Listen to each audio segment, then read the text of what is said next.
Muscle growth can happen at any rep range, but over my years I see each rep range as a tool. So I do most of my work in the 10 to 12 range, with occasional lifts of 4 to 8 and 20 to 30 reps, and each set with great intensity. This allows me to focus on my form, minimize injury, and overall feel better.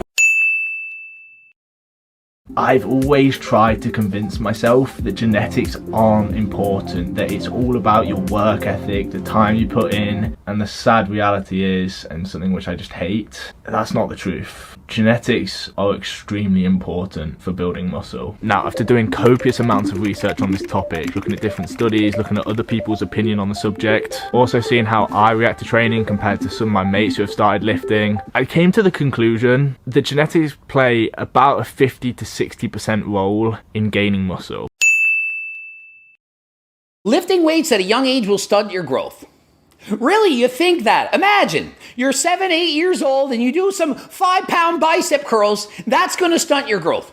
What about push-ups, sit-ups, jumping, climbing a tree, jumping off the swings? All that is using your body weight, which is actually heavier than the weights you're lifting. So do you really think that lifting weights is going to stunt your growth, that you're going to be short? So it's not lifting weights that's causing people to be short.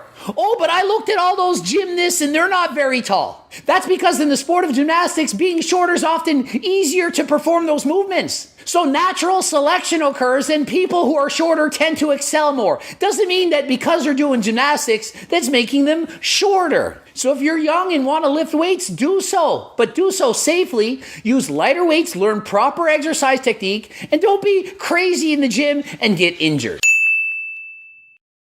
Number 4, stretching before a workout is important to preventing injuries. No, stretching before a workout might cause an injury.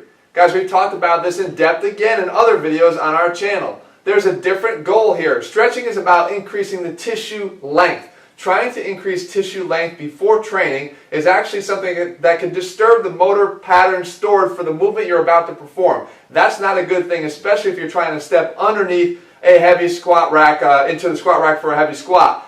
You might want to start thinking about changing the mobility of your tissue before you go into a heavy squat. That's a whole different story. Mobility and stretching are two different things. Mobility before a workout, good. Stretching before a workout, static stretching before a workout, not very good. Should you dirty bulk? The answer? Maybe. Now first, let's talk about what a dirty bulk actually is. Now a dirty bulk is not where you're eating Domino's, McDonald's, your mum's batty, just pure crap. That is not what a dirty bulk is. A dirty bulk is, a matter of fact, just eating in a larger calorie surplus as opposed to a smaller calorie surplus, which the majority of people do. But I'm not saying you should completely cut these foods out, because me myself, I've used McDonald's, Domino's, KFC, unhealthy foods plenty of times to help me get to my calorie intake for the day. Because let's be honest, we're young, you're probably a teenager watching this, you're not going to have time to eat chicken rice 5 times a day. Sometimes you're going to need high calorie foods that are convenient for you to eat. So if you need to eat them, eat them. In my first proper year of resistance training, I did the dirty bulk myself and it helped me put on a hell of amount of size. It made me go from this to this. Is the dirty bulk necessary? No. But I do it anyway, boys, because realistically, if you are a skinny teenager who is struggling to put on weight, struggling to put on size, you're in your first year of resistance training, then just eating is the key to growth.